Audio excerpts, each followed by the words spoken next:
Hello there, welcome to my show, COVID-19 update by Heerak for December 10th, 2020. Yeah, it's Hanukkah, and as you can see, um, I am an expert of Jewish history, and you can read my book, Zedekiah Propaganda in the Late Second Temple Period, which discusses the period when Hanukkah happened and what happened afterwards. So that's a very important book for you to understand what Hanukkah is.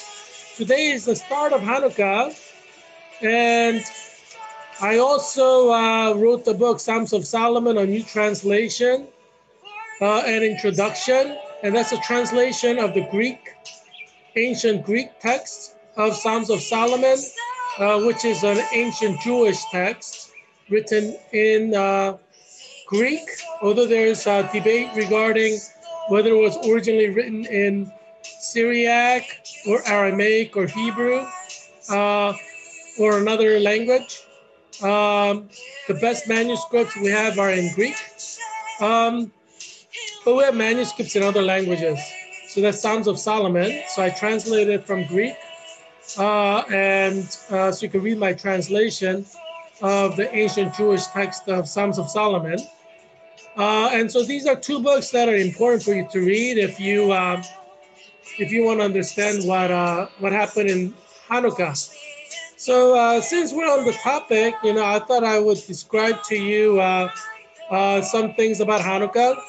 Hanukkah is an event that happened in Jewish history where rural priests in Rust Belt or rural areas, or what people in Jerusalem called Am Haaretz, people of the land, farming communities, people who are not in Washington, D.C., type of capital city area of Jerusalem, where there was a lot of wheeling and dealing in politics. So these fundamentalist Jewish priests in the Rust Belt of Israel, who are fundamentalists, extremely religious, they criticized the Jerusalem temple priests for being liberal progressives who needed to be destroyed, neutralized, uh, and pushed out of their positions of power. So these, fundamentalist religious priests in the Rust Belt were seeking for an opportunity to drive out the liberal progressive priests in the Jerusalem temple who were in the center of power. And they prepared themselves, they prayed, and they asked God to give them the opportunity to drive out the capital city's liberal progressives who hold power, who tried to make the whole country liberal progressive. And so these rustic priests who are fundamentalist religious priests, they've been praying and praying for years and years to destroy the liberal progressives in the capital city. And Hanukkah was an opportunity where what happened was the liberal progressives made an alliance with Syria. So it's kind of like, Democrats and Joe Biden and Hunter Biden making an alliance with China. And what happened Israel was that Israel's ally, Syria, um, decided to invade. Oh, it didn't invade Israel. It just used its power to desecrate the Jerusalem temple. So what they did is they sacrificed a pig on the altar in Jerusalem. And obviously, pigs are unkosher, but a lot of American Jews eat pork. eat bacon and pork chops. And you have Jewish friends, you see them eating bacon, right? Or lobster, which are unkosher foods. But there were Jews like that in ancient Israel too, people who were not kosher, liberal progressive Jews. And they lived in the capital city of Jerusalem, but there were Jews living in the Rust Belt, religious priests who wanted to make sure that the nation follows the Bible. And so they were praying to drive out liberal progressives from the capital city. And when the Syrians desecrated the Jerusalem temple, these liberal priests were shown to be problematic because they're the ones who made alliance with Syria, kind of like Hunter Biden and Joe Biden making alliance with China. So when the conflict started, because alliances can be problematic, right? Because sometimes you use alliance to destroy your ally. And that's what the Syrians did. The liberal progressive in the capital city said, well, let's be global. Let's not just focus on our nation. Let's not say our nation first. Let's say, let's work together with all the nations in the world in a global harmony. So, liberal progressives think all alike, whether they're in ancient Israel 2,000 years ago, 2021 America. Liberal progressives are like the same wherever they are, So, nothing has changed. You think there's anything new under the sun? As the Bible says, there's nothing new under the sun. Liberal progressives were always the same. They were the same yesterday, today, and tomorrow. They're predictable. So in ancient Israel, so these priests who held positions of power, the legitimate priests, became, liberal progressive, kind of like a lot of priests in the Catholic Church who are intellectual, they become liberal progressive, right? So over time, although they started out as conservative priests. So that happened in ancient Israel, especially in the capital city. And so the devout religious believers and priests were devoutly religious. They wanted to drive out these liberal progressives from the capital city of the country. And so they prayed and prayed, and that was their fervent prayer. And what happened was, because Syrians, who were the allies of Israel, who actually provided military assistance to protect Israel from Egypt, Israel and Egypt had a long-standing hostile relationship. So Syria, being the enemy of Egypt, was thought to be the natural ally. So enemy of your enemy is your friend. So Israel sought friendship and alliance with Syria, but Syria did protect Israel from Egypt, but they desecrated Antiochus IV Epiphanes, sacrificed a pig on the altar of Jerusalem. I mean, liberal progressives who eat pork, they didn't care too much, but religious types were angered by what happened in the Jerusalem temple.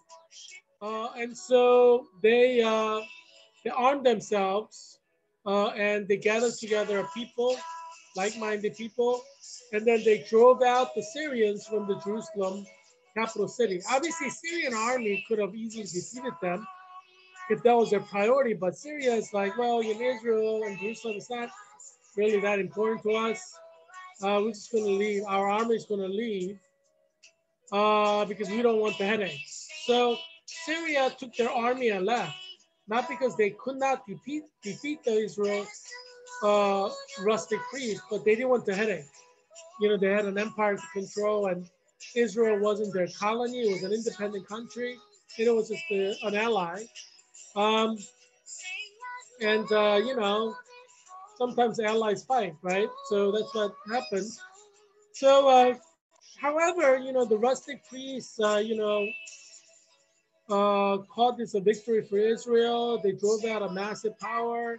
God helped them to win. So they used this language and rhetoric and propaganda. And people of Israel started to see them as heroes of Israel. But the problem for these rustic priests who were fundamentalists is that they were not legitimate. Bloodline mattered in ancient Israel, and only the line of Zedek, the priest, high priest of King David and Solomon, only their bloodline could be the high priest. And these rustic priests were like, they did not have blue blood, they did not have bloodline. They were not even educated. They didn't go to Harvard or Yale, like these like capital city, liberal progressive priests did. Um, they went to like a Bible college, local Bible college, and they just wanted to be faithful to the word of God. And so, they did not have legitimacy in the eyes of the people in the capital, politicians, wealthy people. They spoke with an accent and a twang. They went to a Bible college. They didn't go to Harvard, like Hebrew University of Jerusalem. And so they were kind of looked down on by all the intellectuals and wealthy elites in Israel. But they had the support of the people. And, as you know, in history, it's the people who generally dominate in history. And so that was the case in the American Revolution, the French Revolution, and the Russian Revolution. And so these rustic priests, they were seen as heroes because, number one, they supported the Bible, and common folk, Ama Aretz, they're kind of religious, they follow the Bible, not like liberal progressive priests, and so they follow the Bible. It's kind of like in Catholicism, you have 1 billion Catholics, majority of whom are very conservative. They follow the Bible, so often Catholic laity are far more conservative than Catholic priests because they follow the religion very strictly. People who are, uneducated, people who work the land, hardworking, working Catholics, they tend to be very conservative socially and religiously. So, these rustic priests who are fundamentalist priests from the Rust Belt were able to point out that these liberal progressive priests do not represent the Bible, doesn't represent God, doesn't represent the future of the country. And people started to abandon the liberal priests who were official priests of Jerusalem and then follow these fundamentalist rustic priests. And then obviously these rustic priests, they're human beings. They want power. They want wealth. So what they seize this opportunity. Part of them might have been motivated by religion, but part of them were motivated by power and influence, maybe even wealth. So they drove out these official Zedekiah priests from the Jerusalem temple. And they ran, and they went to, you see behind me, this is Betsy in Qumran. They ran away and hid out at that Qumran cave because these rustic priests were killing off the liberal progressives as traitors to the Bible. So, the liberal progressive priests were running for their lives. They were literally getting killed by these fundamentalist, priests from the Rust Belt.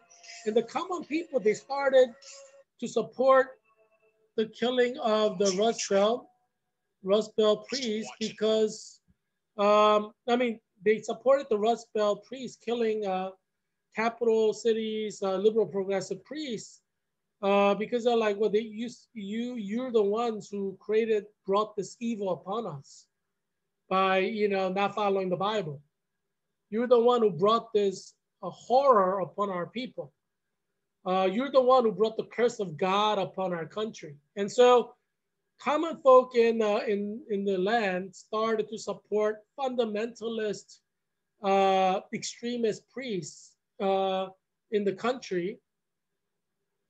And they followed them to the extent that they overthrew the establishment.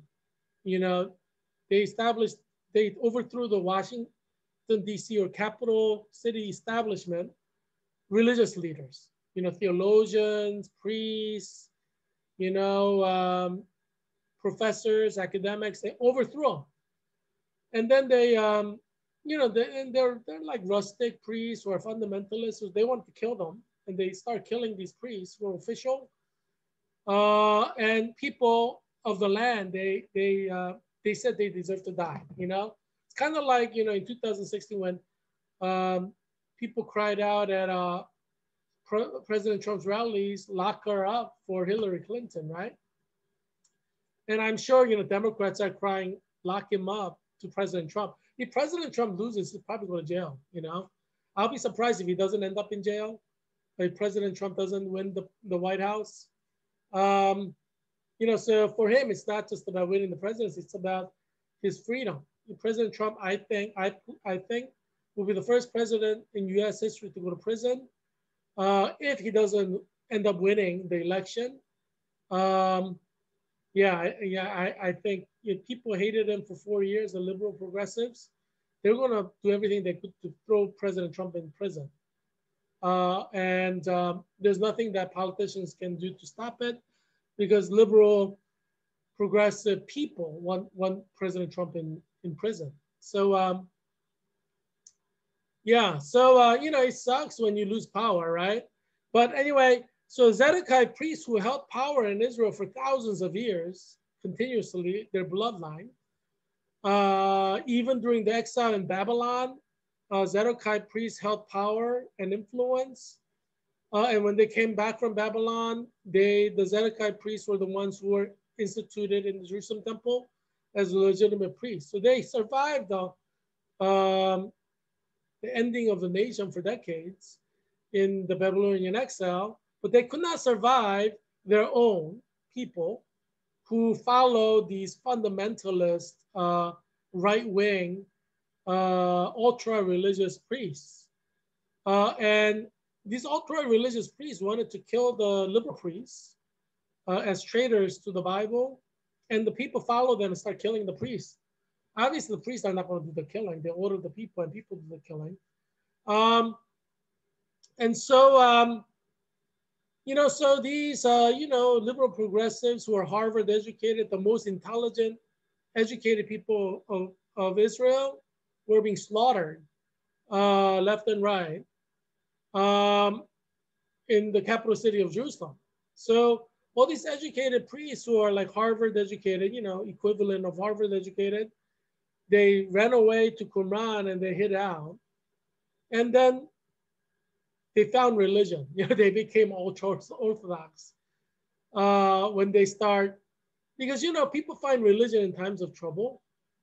So although there were liberal progressives in Jerusalem, when they start being persecuted and they lost their positions of power, they found religion, meaning like they went back to God and said, God save us. And they became even more ultra-religious than the fanatics who overthrew them. And that happens, in history. When Martin Luther started Reformation, there was Counter-Reformation, and Counter-Reformation was more conservative than the Reformation. Yeah. Catholicism became ultra-conservative because of Reformation, but Counter-Reformation, which attacked the Protestants, became much more conservative than the reformers who wanted to reform the church and make it conservative. And so, so you see, so what ended up happening was interesting social dynamic where these liberal progressives go down in hiding and they become ultra conservative. Because people are not going to follow you if you say, hey, you do whatever the world tells you to do. We're cool with that. You're not going to have followers. And obviously, when Zedekiah priests were fleeing from their persecutors, the people who started Hanukkah, they needed people to follow them. And obviously, people are not going to follow liberal progressives. They're not going to risk their lives for liberal progressive priests. So liberal progressive priests became ultra conservative far more than the rustic priests who overthrew them, because they understood the concept of religiosity People are not going to be religious. They're not going to support you. So they knew that the liberal progressive won't work. So these liberal progressive priests become ultra conservative and started pushing ultra conservative values, and they start getting followers. And some of these liberal progressive priests ran down to Egypt and built a temple there. And some ran to Qumran in Israel, which you see me behind me, where they thought that these rustic priests could not follow them and kill them, right? So they hid out there and started their own community in secret.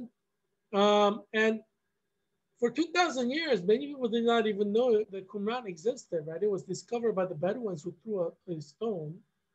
So they were successful in hiding out. Kind of like, Martin Luther successfully hid out at Wartburg Castle for 2 years without being discovered by Catholic forces, which were seeking to hunt him down, So, there are similarities and parallels in history, in different settings. Because once the rustic priests took power, they had control of the army. They had the control of all the nation's resources and wealth. And there's no popular mandate like a revolution, right? I mean, if the people are willing to start a revolution for you, that by definition is popular mandate. And that's why you cannot shake these countries that started with a revolution, like Russian Bolshevik Revolution. You look, Putin, the head of KGB, is still president. You cannot shake these countries that were founded from a revolution. At least for a while, Russian Revolution was in the early 1900s. It's been 100 years. And French Revolution, the kind of trajectory by French Revolution held in France as well. In the US, we had the American Revolution, and everybody talks about the Constitution, right? Because obviously people are loyal to the revolution, American Revolution, when the Constitution was created. So that's why everybody talks about the Constitution. So like when the Judas Maccabee, his nickname was the Hammer, because he just hammers away. And he's a rustic priest. He doesn't care about reason and logic. He's like, God's word is God's word. And he just like hammers it away. And people like that, because people are kind of like that. They like to follow the Bible. If they're religious, they want to live according to the Bible. So they kind of like the priests who live that way, just kind of hammering the Bible, kind of like, a fire and brimstone sermons, people like that kind of stuff, religious people. And so, so they had the power of the people. They were able to seize control of Jerusalem. The military obviously fell in line because they're part of the people. Like military is always like majority of them are working class. So whenever the revolution happens, generally people, the military sides with the revolution, which tend to be the right wing, right?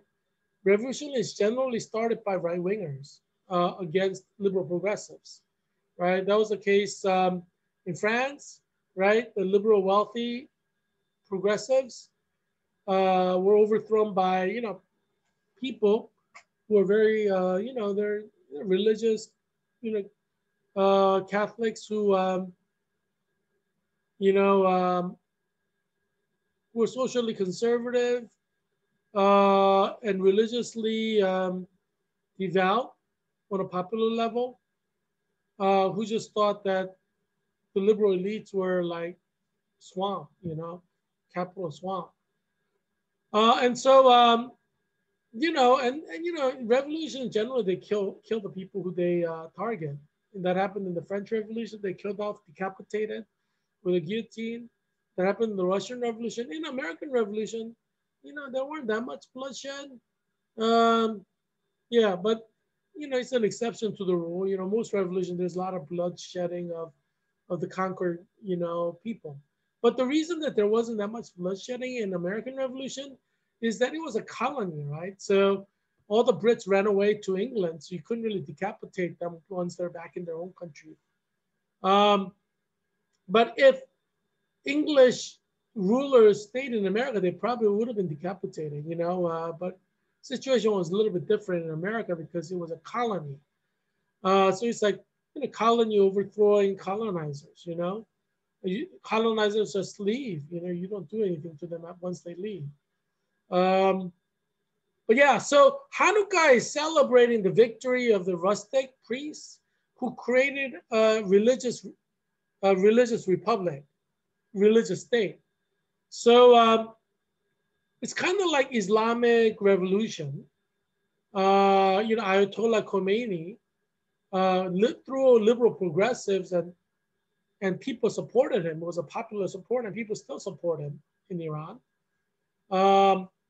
We cannot shake revolution. You know, our Iranian people will always be loyal to Ayatollah Khomeini because by definition, revolutions have popular mandate. Revolutions cannot start without the people. By definition, revolutions have popular mandate. Elections don't have popular mandate necessarily, especially when the country is divided 50-50. You don't really have popular mandate to rule. You have little majority to rule, but you know, you don't really have popular mandate. But for a revolution to start and succeed, you have to have massive popular mandate. Like Hitler had popular mandate. Like, you know, for Hitler to carry out all the things that he did, he had nearly support of 100% of his population. And it was a type of a revolution in a way, although there was no violent revolution. Hitler basically flipped the democracy. He was elected as, you know, he was like Ronald Reagan of Germany, right? He had so many people voting for him. He won most of the votes because people liked his ideas. So Hitler was voted in a democratic vote in a landslide victory, which President Trump would have had if he followed my advice, but unfortunately he didn't follow my advice. But had he followed my advice, he would have probably captured all 50 states. But anyway, yeah, so anyway, Hitler captured nearly all of his, you know, states, you know, he had a landslide victory. So he had a popular mandate from an election to change the government from a democratic form of government to a fascist form of government because people supported him.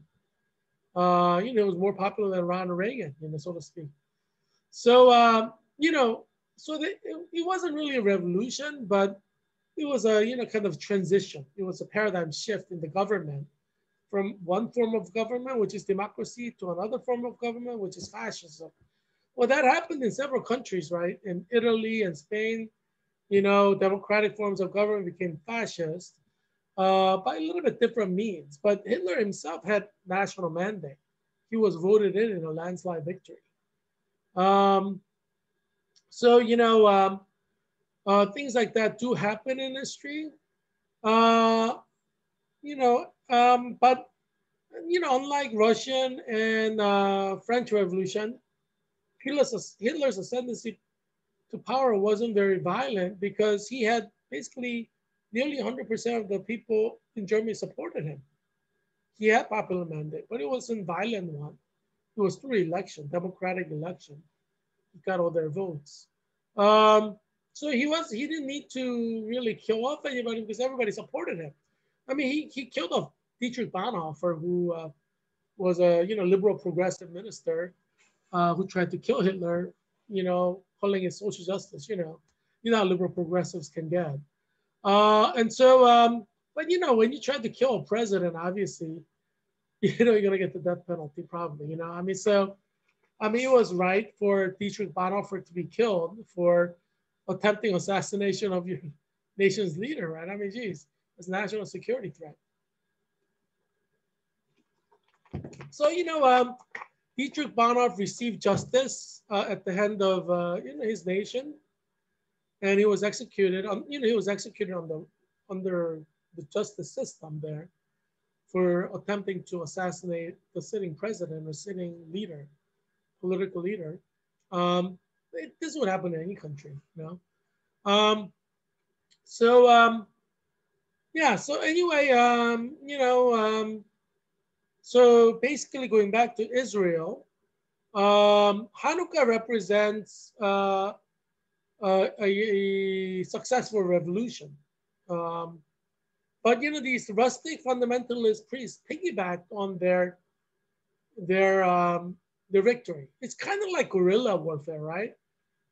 Guerrillas, they may, or militias, they may fight other powers, but if they win and gain popular appeal, they could seize power in their own country, right? And rise to ascendancy.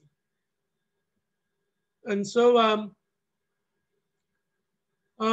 yeah, so it's a successful, religious revolution, fundamentalist religious revolution, like in Iran, with Ayatollah Khomeini taking power. So that's basically what happened in Israel. So when Jews celebrate Hanukkah, just historically, it's celebrating, like the Jewish state, the religious Jewish state, fundamentalist Jewish state that Judas Maccabee, the hero of Hanukkah's story, created. Yeah, so that's what Hanukkah is. But yeah, read my book, the 2 books, and you can learn a little bit more about it. Even Jews in America, they don't know what Hanukkah is. They're like, oh, it's a festival of lights. They don't know that Hanukkah was created as a holiday by the Maccabees in order to make themselves into legitimate leaders. They're like, oh, God gave the light, not let the light burn out. It was probably a lie. It's a propaganda, right? They lied. They probably lied. There's no evidence that happened. They probably lied about the light not running out, and made it into a holiday so that people can celebrate the holiday. And then it kind of legitimizes the Hasmoneans, right? Oh, God did not let the lights burn out. It was a miracle. Like to be a saint in the Catholic Church, you have to have a miracle, from what I understand. So in a sense, they made themselves into saints by lying about what happened. I mean, I should say lie. There just wasn't an evidence that this happened. It's like a folklore. I mean, so theoretically, it could have happened. But it's a it's a tale. It's like Romulus and Remus story in Rome, the founders of Rome. It's like a foundation story. And people want to legitimate themselves. And that's what the Hanukkah tradition is about. It's a propaganda, official propaganda to legitimate their leadership, because obviously they weren't the legitimate priests. They're not Zedekites. So in order for them to convince the Jews that they had the right to rule, they had to say, well, God gave me a miracle. Obviously, if God gave me a miracle, then I have the right to rule. And so Hanukkah represents propaganda by usurpers of legitimate office after assassinating the rightful holder of that office. And it's stuck, obviously, because Jews today even celebrate Hanukkah, right? So that stuck. But Jews in America don't understand what Hanukkah is really about, right? That's not, I mean, Jews don't know their history. That's why there are experts like me, Jewish experts, who come and teach them Jewish history. I taught Jewish history at Brown University, which is an Ivy League university. I taught history and covered Jewish history at UCLA. I taught like 25 undergraduates per class. I had like 50 students that I was teaching on a religion course. And yes, I mean, Jews don't know what their history is about, And they eat pork and shrimps and, lobster, they don't even keep their traditions. So thank God Christian tradition doesn't require us to not eat pork and bacon and lobster. These are my favorite foods, Thank God, I'm Christian. But yeah, but talking about that, below me you see a photo of me in Jerusalem, in Bethlehem, with my friend Frank Ludwig. And we went for Christmas celebration. And I think you know, Eric Fries was also there. Three of us are like more like musketeers, three musketeers in Israel. And you see Palestinian Christians celebrating. So in Bethlehem, 50% of Palestinians are like Christians, 50% are like Muslims, And so in the city of Bethlehem, which is in West Bank or Palestine. And next to the book, you see Damascus Gate. That's the gate in Old City of Jerusalem. It's a famous gate. And you see they're mostly Muslims, but there are a lot of Christians too. So Jerusalem has Christian Palestinians and Muslim Palestinians. It's like that throughout the whole country of Palestine. In the last 24 hours, we had 2,628 people die. So, 3,000-ish death, is the new normal right now. So we have 15,599,122 cases. And the death is at 292,001. It's like nearly 300,000 now. So death is picking up. My prediction is, as you know, I am a Heerak Christian Kim, candidate for U.S. Congress in Virginia's 8th District, which includes Arlington, Alexandria, Falls Church, and Fairfax County. I'm running for November 8, 2022 election, 2 years from now, which I'm calling 2 years of COVID hell, And as you know, today, Virginia Governor Northam issued a stay-at-home order, which is a modified one. And that's going to last till like end of January. Yeah, so, we'll talk about that a little bit later. But yeah, so this is ironically the start of Hanukkah. I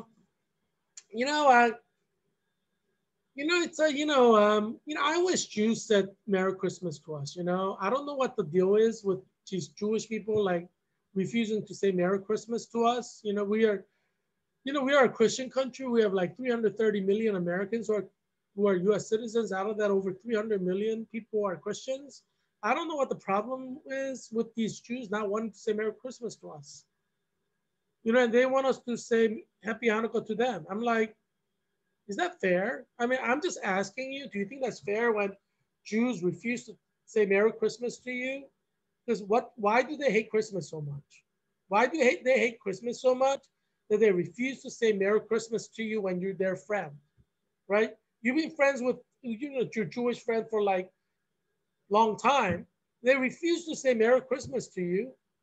You're a Christian, so you value Christmas as the birthday of Jesus. It's important to you, but they disrespect you and they respect your religion. Why is that? Why don't they say Merry Christmas to you when it's a very important holiday for you? They don't respect you, right? They don't respect you. They don't respect your religion, and that's why they don't say Merry Christmas to you, right? I don't know what the deal is. Why they hate Jesus Christ so much? Yes, I do know why they hate Jesus Christ too much. Jesus Christ, because it's in the Gospels. Matthew, Mark, Luke, and John talks about why Jews hate Jesus Christ, because he claimed to be God, and that is very offensive to Jews. So Matthew, Mark, Luke, and John talks about why Jews hate Jesus, because he claimed to be God. And if you remember in all of the books, Matthew, Mark, Luke, and John, Jesus, is described as being targeted by Jews, especially religious Jews, because they were so offended that Jesus said he's the only way, the life, and the truth. No one comes to the Father except through him. And Jewish religious leaders were very, very upset and angry, Orthodox Jews. Like people who wear black hat and black, outfit in Brooklyn, and, like Orthodox Jews, So in ancient Israel, Orthodox Jews did not dress the same way. But especially the Orthodox religious Jews were really angry at Jesus, and they tried to kill him. According to Matthew, Mark, Luke, and John, I'm just describing things. Don't get all like puffy and huffy. I'm just describing what's in the text. As you know, I'm an expert of Jewish studies. I'm an expert of New Testament. I'm just describing what's in the ancient texts. So don't be like name calling and stuff. Yeah. So. But so the Gospels, Matthew, Mark, and Luke, and John, describes Jews as hating Jesus because he says he's God, that he's the Son of God. And so Jesus says that Jews will hate you because of that, And,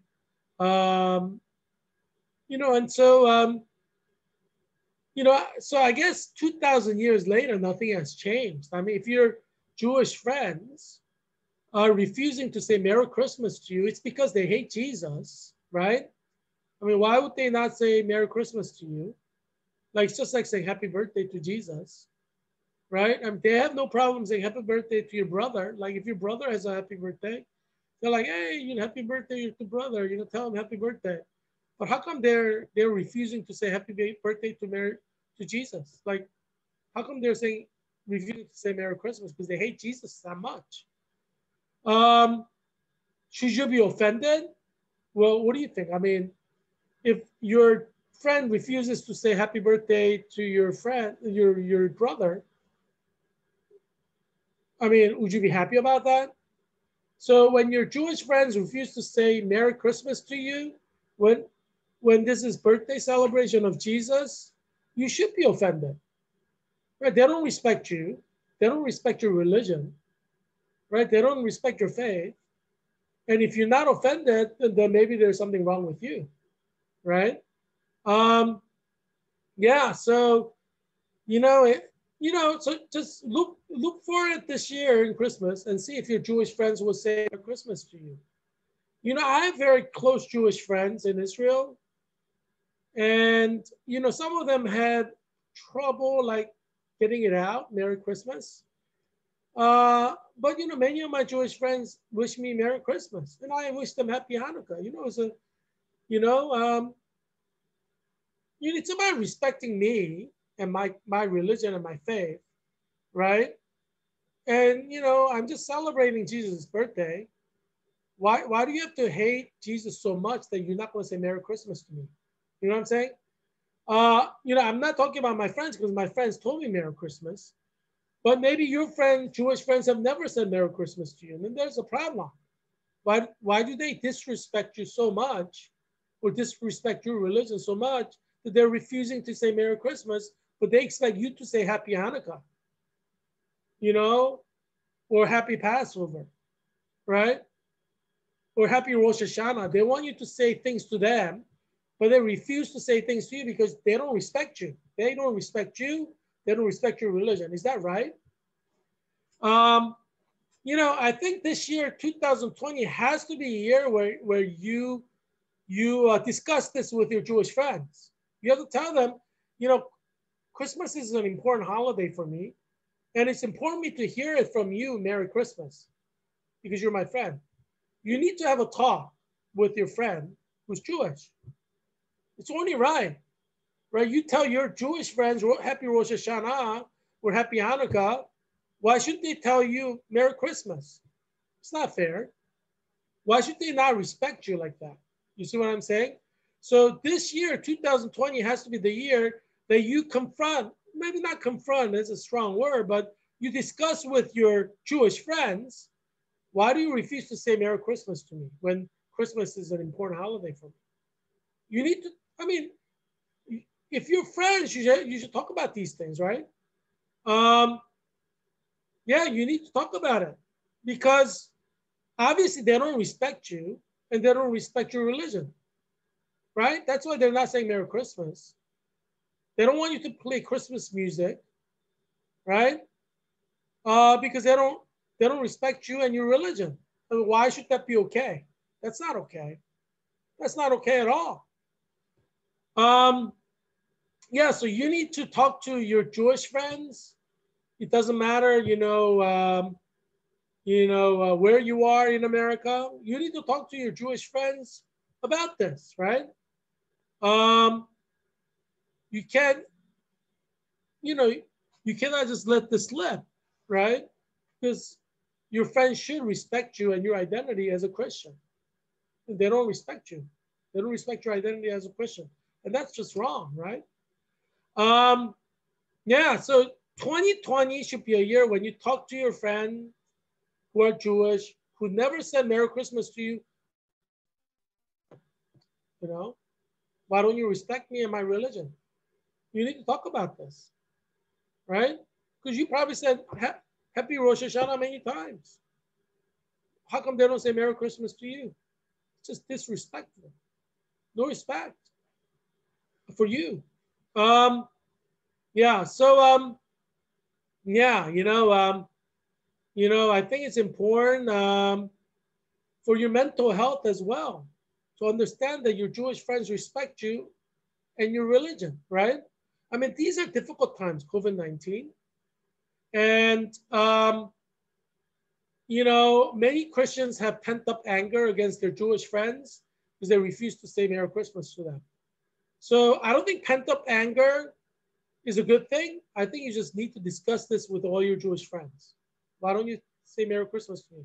Instead of just like having pent up anger and resentment towards your Jewish friends because they don't respect you and your religion, just talk it out.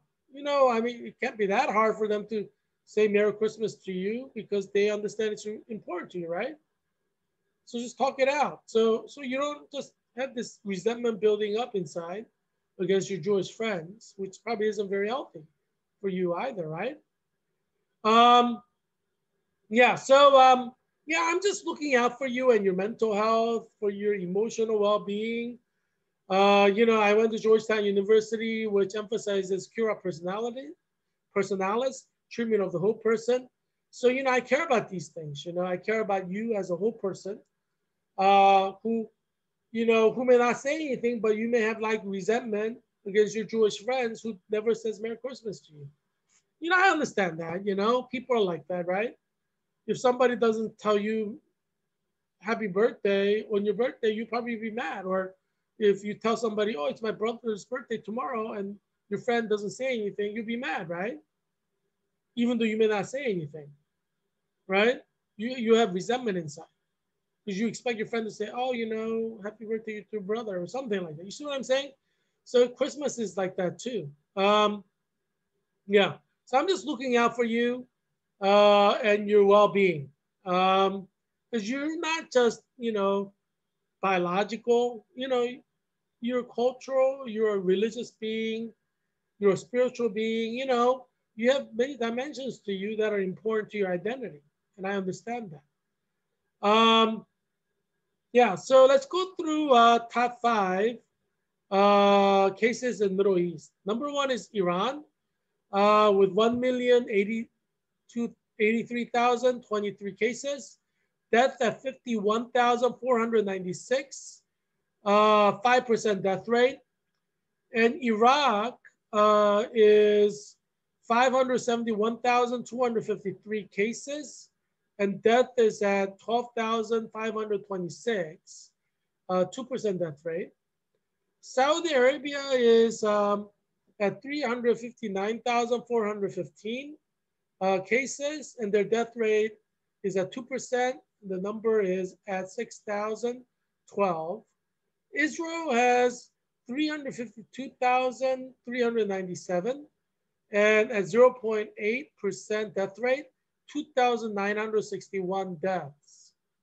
Jordan has 253,121 cases, and their death rate is 1%, and they have 3,250 deaths. So yeah, let's go to COVID-19 articles. Virginia begins shutdown. Things are getting really bad in Virginia. And it's only December, so there's December, January, February, March, April, May, June to go. So we have a long time to go. So it's unfortunate that we have so many cases, like in 3,000s. We may go to like 10,000 cases by next week. So it's a concern. Many states have passed 200 deaths per day. So it's a serious problem, right? Because if every state passes 200 deaths per day, we're going to have over 10,000 people die in a day. And so my prediction is that's actually going to happen before Christmas. So we are 15 days away from Christmas, and that could happen before Christmas. So that's my prediction that it could happen. It may happen. Yeah, let's see. First article, Virginia to implement modified stay-at-home order, limit social gatherings from 25 to 10. So Virginia will implement a modified stay-at-home order from midnight until 5 a.m. as part of the new COVID-19 restrictions announced by Governor Ralph Northam on Thursday.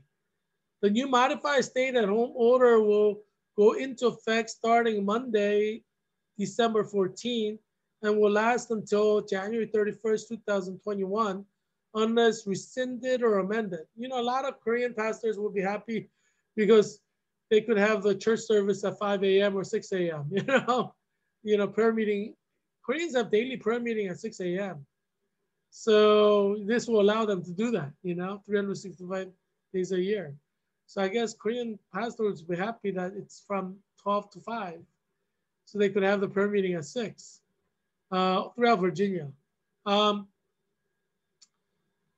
The new modified stay-at-home order will go into effect starting Monday, December 14th, and will last until January 31st, 2021, unless rescinded or amended. So it could be rescinded if COVID-19 cases drop, which is not going to happen. Or it could be amended, meaning Governor Northam can issue like a full stay-at-home order if we have 1,000 people dying per day, for example, or hundreds of people dying per day. Northam said the exceptions for the new modified stay-at-home order include traveling to and from work,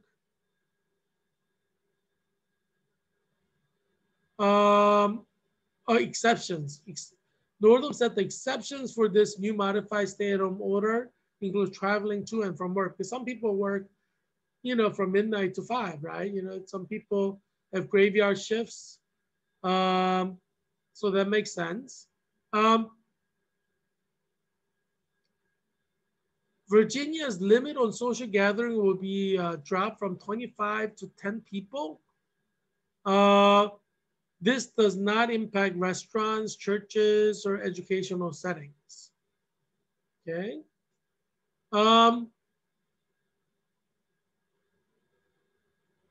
Yeah, because churches, are allowed to gather right now.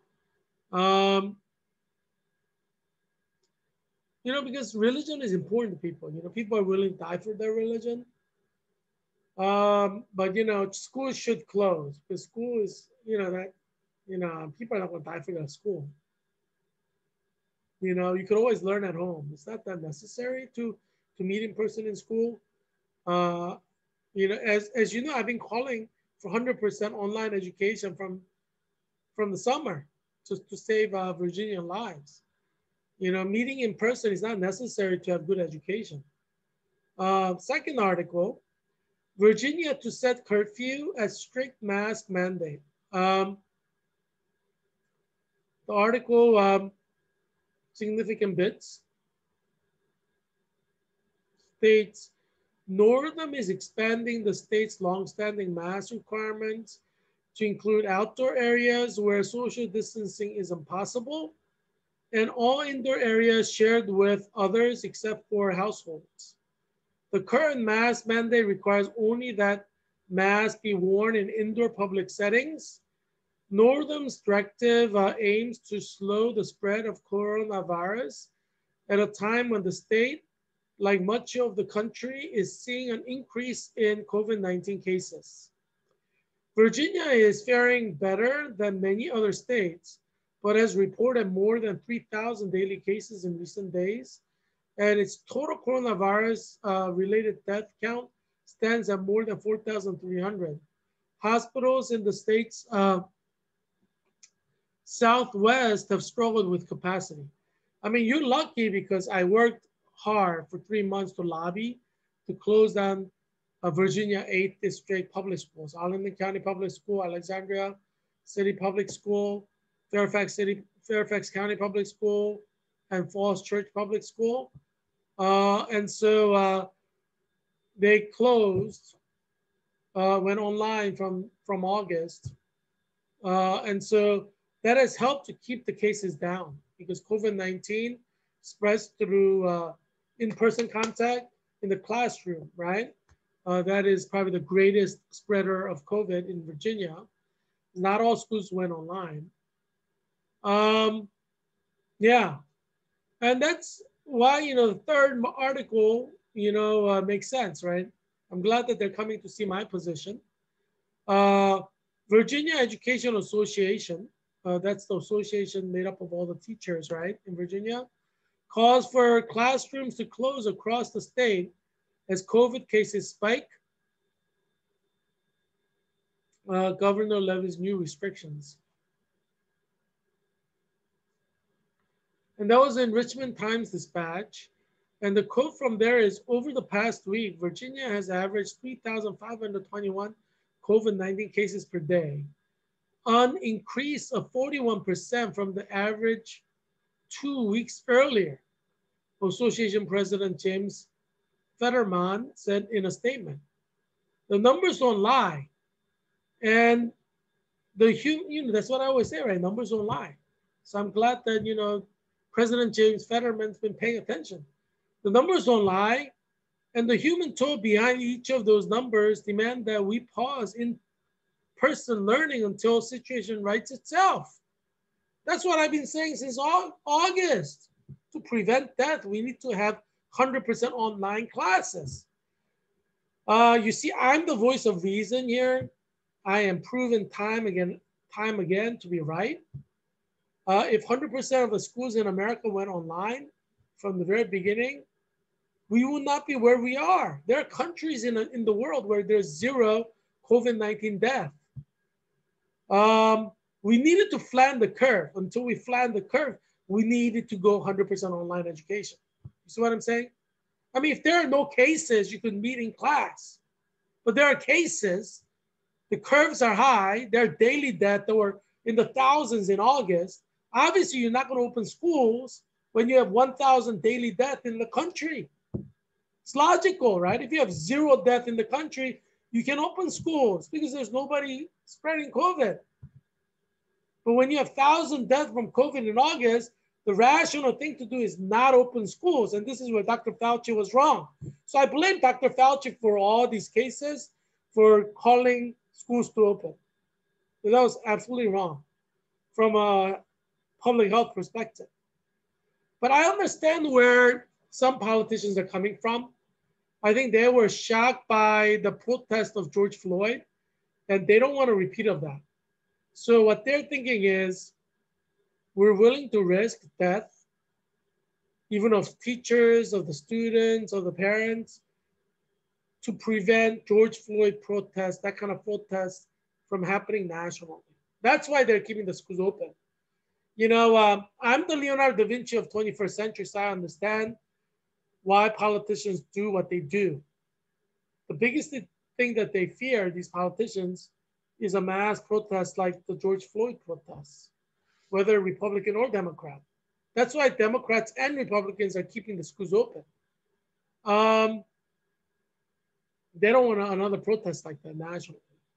Their rationale is if we close down all the schools, then if we close down everything, we're going to have massive protests like that again. So that's what they're afraid of. So because the governors, mayors were traumatized by George Floyd protests from a law and order perspective, they're doing everything they can to keep the schools open, if possible, to prevent anything like that from happening again. So that they think that's the solution. See, this is why I'm the Leonardo da Vinci of 21st century. I understand what's going on in their minds. Right? I approach this from many different expertise areas. As you know, I'm a licensed teacher. I'm a registered nurse. I'm an expert of Jewish studies. I'm an expert theologian, certified national theologian. I have a lot of expertise that I use to see things from a 3D perspective. So I understand why the politicians are doing what they're doing, because they're doing cost-benefit analysis. The cost is you could have thousands of children die in every state. You could have teachers and parents die. But the benefit is you avoid mass protests because in a sense, opening stuff neutralizes the pressure, right? If you close everything down, then there's a pent-up pressure that could explode. And so they're afraid of that. So they're doing cost-benefit analysis. How many thousand deaths are like collateral damage that we can handle? So they have resigned themselves to say, well, we're going to have deaths. We're willing to have X thousand number of deaths. So let's just open the schools. Let's open this and that.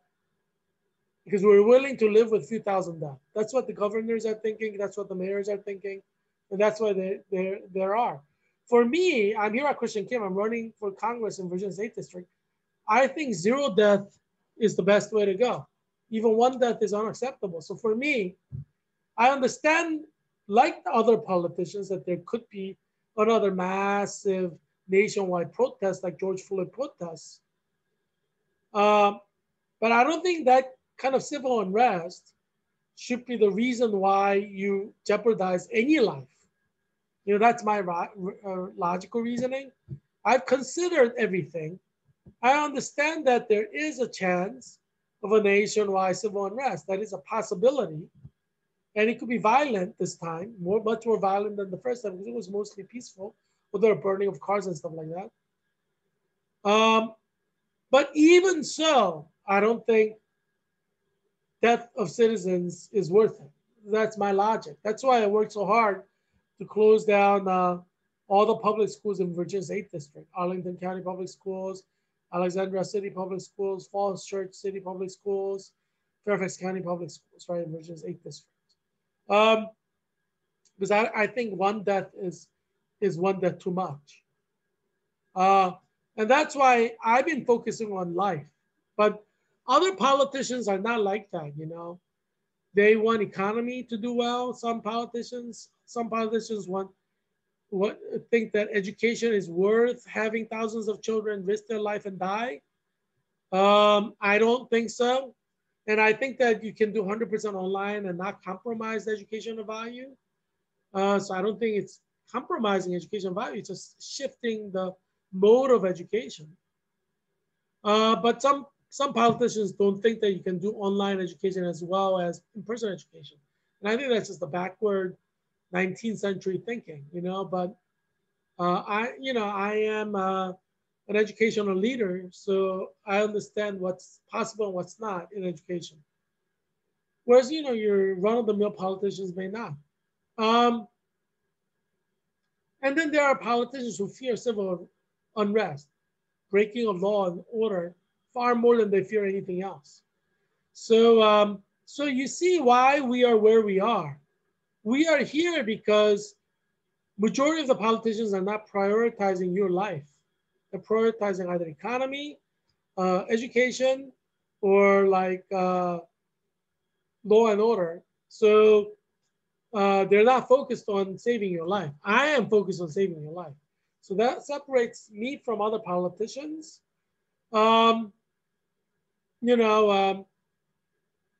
that's why you watch this show. You understand that. You understand that I'm 100% focused on trying to help you and your children survive COVID-19 and everything that's happening in this time. Um, I understand that for many of you in Virginia's 8th District, I am a hero because I shut down Virginia's 8th District public schools by 3 months of lobbying. I was instrumental in shutting them down because majority of them did not want to shut down. So I understand that I'm a hero to you. I'm a personal hero. Some of you see me as a political hero or a social hero. But for many of you, I'm a personal hero because you see your child and that your child does not have COVID and did not die from COVID. And, and you're happy as a family. So you see me as a hero who helped you achieve that. And I understand that. But we're not over yet. This is only December. December, January, February, March, April, May, June. A lot of people can still die, right? You can die. Your child can die. So the next 6-7 months is going to be critical, critical for survival. So just keep watching this show every day. Make that your most important thing to do per day. I was inducted into Sigma, which is the National Nursing Honor Society, and you see there is Sigma Theta Tau is the full name, Sigma Theta Tau, International Nursing Honor Society. So I was inducted today, and I have a little video clip from that on today's tweet. Today is December 10th, 2020. So go to December 10th, 2020. If you're watching this video later than that, to see a video clip of my being inducted into Sigma Theta Tau, which is the International Honor Society of Nursing, which covers over 100 nations. And it's for life. We have activity for life. So unlike a lot of honor societies where, you just graduate from college and it's finished, nursing, because we do nursing all throughout our lives, Sigma Theta Tau, this nursing honor society, we have meetings throughout the year. Every year we meet several times to discuss issues that are important to saving your life. So I submitted several paper proposals to present at Sigma Theta Tau conferences in year 2021. And, I'll hear back from them to see if my paper was accepted. If so, then I would go to attend these conferences. So, I'm excited, to be part of Sigma. I initiated today, and I'll be a member of Sigma, for my whole life until I die. I believe in Sigma Theta Tau's importance and value for nursing. So, maybe I'll run to be an executive board member someday in the future, because I believe in its value and its mission. So go watch the video clip on my Twitter account, Heerak for Congress, Heerak number 4 Congress. I'll enjoy the show. And if you know other nursing students, tell them to talk to their college advisors about joining Sigma Theta Tau.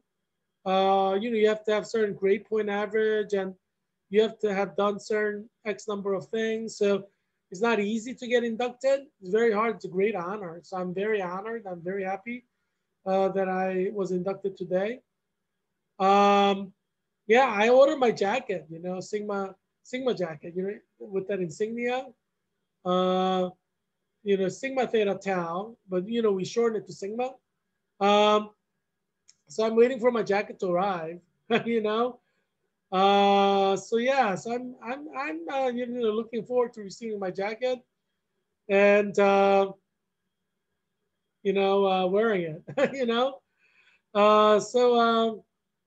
But anyway, thanks for joining, in my joy and celebration of being inducted into Sigma Theta Tau, International Honor Society for Nursing.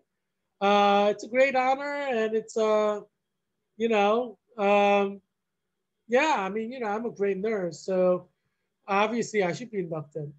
So it's not like, I mean, I understand why I'm inducted. Especially in this COVID-19 era, a lot of nurses are going to die.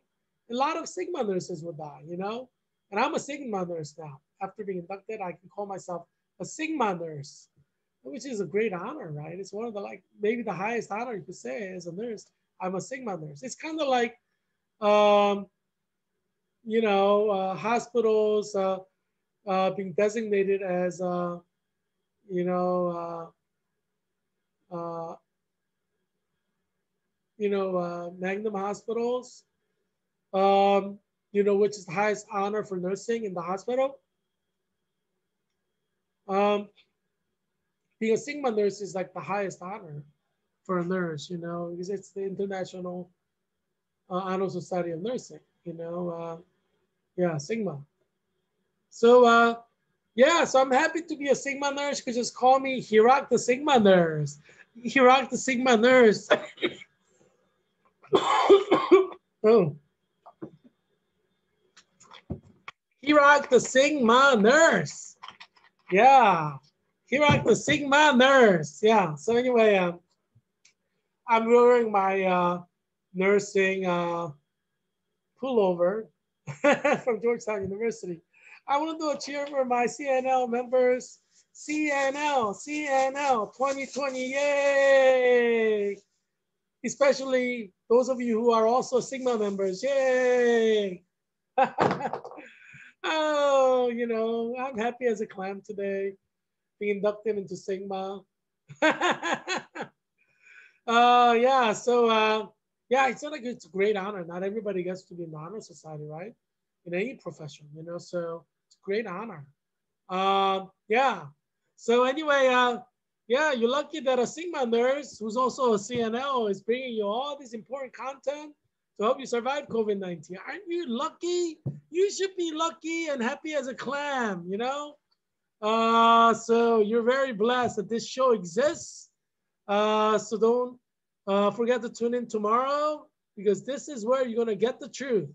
I don't believe in the liberal media that keeps like lying to you. We would not be where we are if the liberal media were telling you the truth, having 3,000 deaths per day. Because many countries have 0 deaths per day. Obviously, it's because liberal media is lying to you. That's why we're here, right? So watch this show. Let's bring our death rate down to 0. We're not going to do it with the liberal media, because liberal media lies.